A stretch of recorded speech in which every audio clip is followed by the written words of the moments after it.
welcome to Pipeflow software. In this video we will demonstrate how to calculate the pump head required to move water between two tanks at different elevations. We've already loaded the system and it's shown on the screen. Let's go ahead and review the design details before we run the calculation.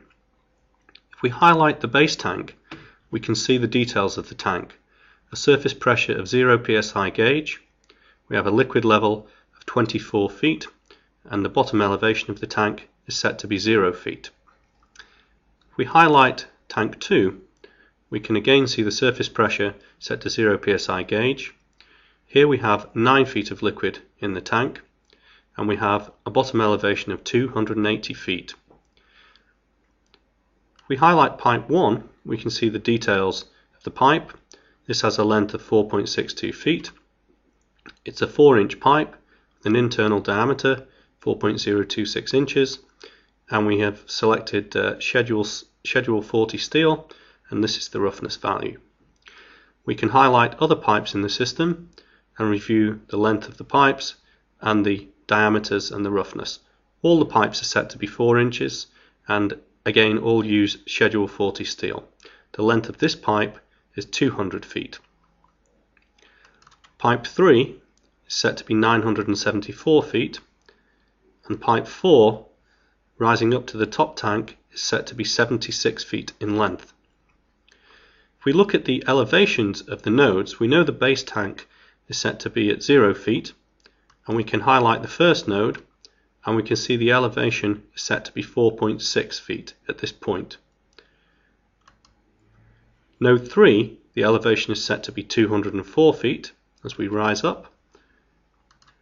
Node 4 is again at 204 feet, and we know the top tank to have an elevation of 280 feet.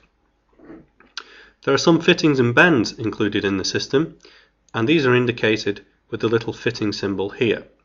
We can click on this and it will show us that there is a standard bend on this 4-inch pipe, and we can see the K value that will be used to calculate the losses through that bend.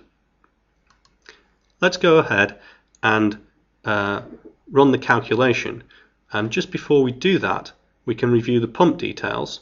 If we click on the pump, we can see that the pump is set to be 0 feet along the pipe, is at an elevation of 4.62 feet, which is the same elevation as the start of the pipe, and here we've chosen a pump type which is a fixed flow rate where we're asking it to produce 200 US gallons per minute.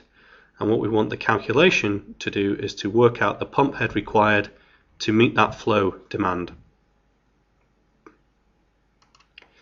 If we run the calculation, we click on calculate, the system is solved, and we can review the log. This gives us some information about the method used to solve the system and gives us information about friction losses and fitting losses.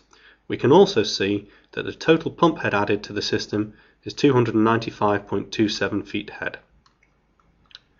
There are no issues to report, and we are asked, do we wish to view the detailed results table now? If we select no at this point, we're still in results mode, and the results are shown on the diagram here.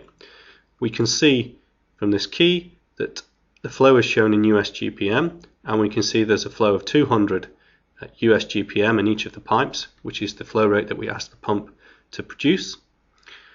And we can also hover over the pump, and we can see in the yellow status bar window at the top of the screen the suction pressure of the pump 18.62 feet.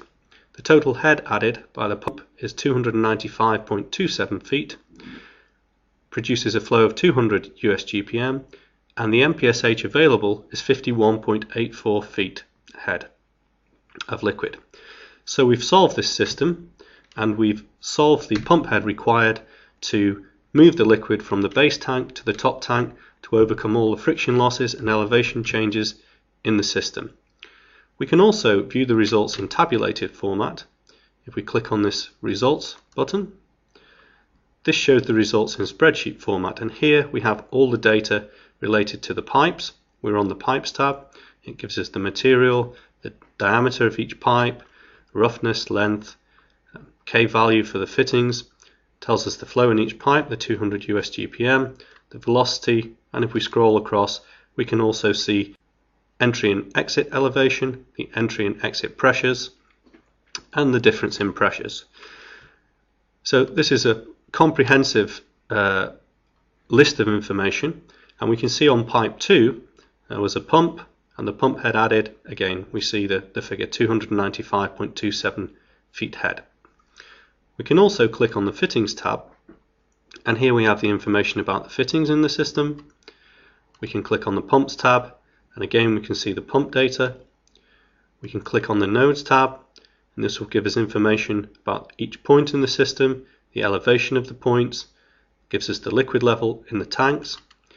It also gives us the pressure at each node in the system as the pressure changes throughout the system. The fluids tab will give us information about the fluid. We can see we've chosen water, and we can see the information that's used for that particular water at 68 degrees Fahrenheit.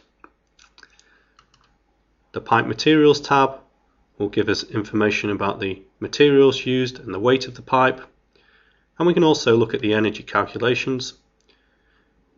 We can show the energy results in kilowatts,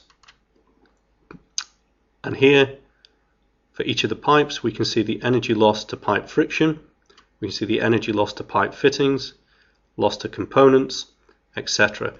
And here we have a subtotal of the energy losses on each individual pipe. Finally, we can click on the All Results tab, and this will give us all of the information listed in one spreadsheet. With any of these tabs and with this final spreadsheet, we can either save this information to an Excel file, or we can click on the Excel button and the information will be instantly exported out to Excel. Let's close this window for now, and here we can see the results on the diagram again in the background. So this gives a very simple method of solving the pump head required to move the water between two tanks through a pipe system.